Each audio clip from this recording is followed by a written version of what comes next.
দক্ষিণ কেরানীগঞ্জ মডেল থানার officer in charge বিভিন্ন জায়গায় ফুটপাতের অভিযানগুলি হচ্ছে, এটা আপনারা কোন দৃষ্টিতে দেখছেন?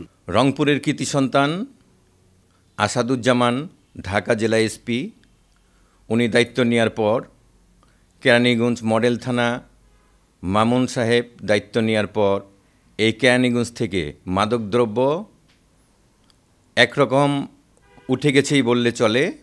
সন্ত্রাস নির্মূল করেছে। বিভিন্ন সময় বিভিন্ন জায়গায় জমি নিয়ে যে দ্বন্দ্ব ছিল, যে ঝামেলা ছিল, এগুলো এখন নাই বললেই চলে। কেরানীগঞ্জের মানুষ এখন সুখে শান্তিতে বসবাস করছে। আইনশৃঙ্খলা বাহিনী সবাইকে অনেক সহযোগিতা করছে। আর বিশেষ করে 999 যে কোনো মানুষের বিপদে আপদে 999-এ কল করলে যে তাৎক্ষণিক সহযোগিতা পাচ্ছে, এজন্য জননেত্রী শেখ হাসিনাকে ধন্যবাদ, আসাদুজ্জামান স্যারকে ধন্যবাদ, মামুন ভাইকে